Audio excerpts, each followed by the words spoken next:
Entre l'ocre et le vert du Rif marocain, une mer turquoise, d'immenses plages de sable blanc, la côte nord du Maroc et ses petits villages traditionnels offrent une palette de couleurs étonnante. Une véritable riviera marocaine aux multiples attraits. Au programme, la découverte de la sublime côte nord du Maroc, en passant par Tanger, le petit village de Beyounech pour arriver ici, dans le spot de Tamouda Bay, que nous découvrirons à cheval et en bateau.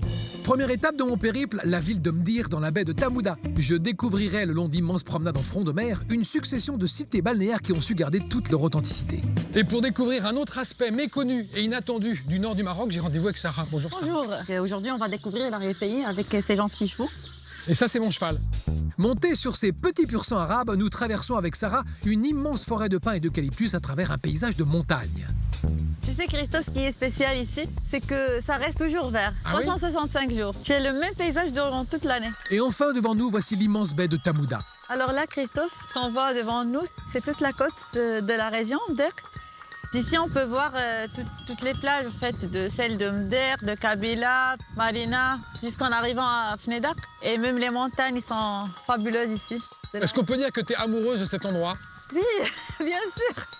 Pour moi, amoureuse. Ah ouais? Pour moi, c'est la meilleure de toute l'Afrique. Bravo. À la prochaine. Ciao.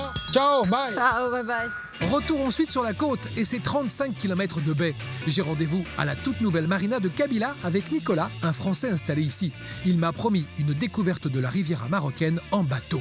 Et je découvre une côte joliment préservée. Seules quelques discrètes villas indiquent que l'été, c'est le rendez-vous de la jet-set marocaine autour du célèbre Cap Noir. Et voici donc Cabo Negro. C'est vraiment le Saint-Tropez marocain. Parce que l'été, ça va être blindé de monde ici. Ici, c'est blindé de monde. C'est un peu le paradis des VIP. Exactement, c'est le paradis des VIP. Tous les VIP marocains sont ici. Ce que nous sommes un petit peu. Bien sûr.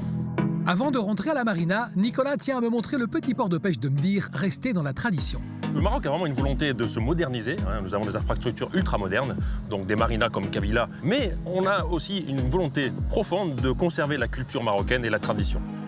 De retour à Mdir, Nicolas m'entraîne vers le marché aux poissons qui alimente toute la région.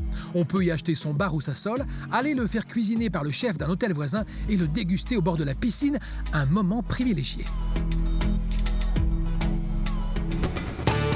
Je reprends ensuite la route vers le nord, direction Tanger, à travers les montagnes du Rif. Chemin faisant, je m'arrêterai à Beyounech, petit village hors des sentiers battus, cher au cœur des Marocains pour plusieurs raisons. Bonjour. Soyez le bienvenu. Merci beaucoup. Il n'y a pas de quoi. Merci de m'accueillir dans cet endroit qui est particulier pour vous. C'est Beyounech. C'est la première cité arabe construite par les Arabes quand ils sont venus. Ici, là? Oui. Là, vous avez devant vous le Djebel Moussa. Les Espagnols les appellent la mujer muerta. La femme morte. La femme morte, parce qu'elle a l'aspect d'une femme couchée. Couchée, ah, tendue. Oui. Et ça, là-bas, c'est quoi, là-bas? Là-bas, c'est Jabal Tarek. Gibraltar, c'est magnifique. Voilà. Ça, c'est le détroit de Gibraltar. Il y a 3 pays ici, ouais. Le Maroc, l'Espagne et Gibraltar. Et Gibraltar, vous avez une chance incroyable. Oui.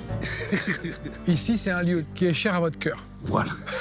Merci. Merci beaucoup de m'avoir fait découvrir, docteur. Merci. Et bravo pour la vue. Hein. Merci. À bientôt. Vous êtes très gentil. Au revoir. Le soleil se couche sur le détroit de Gibraltar et c'est le moment donc du dodo.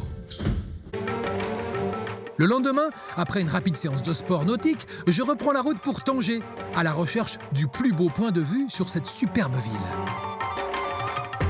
À Tanger, il y a une vue unique pour découvrir la vieille ville et j'ai rendez-vous avec Ali. Bonjour Ali. Bonjour Christophe. Merci de nous recevoir. Vous êtes bien chez vous. Tout Tanger est là, c'est magnifique. Effectivement.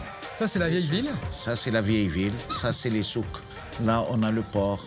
On a la nouvelle marina. On a la baie avec la partie résidentielle. C'est une ville de fête permanente. Ça vient du caractère espagnol de la ville. Et si vous deviez me donner un conseil de voyage, Ali, pour commencer ma visite dans Tanger? Je vous dirais de commencer par Place 9 Avril, parce que c'est là où on commence l'entrée de l'ancienne Médina. Et dans la Médina de Tanger, il est très facile de se perdre. C'est un enchevêtrement de ruelles blanches et bleues bordées de façades colorées. Entre les nombreuses échoppes d'artisans où l'on file encore la soie à la main et le quartier rendu célèbre par les Rolling Stones et le mouvement hippie, la Médina de Tanger regorge d'une histoire fabuleuse que je devrais finalement quitter à grand regret. Voilà, c'était mon voyage à Tanger. À la semaine prochaine.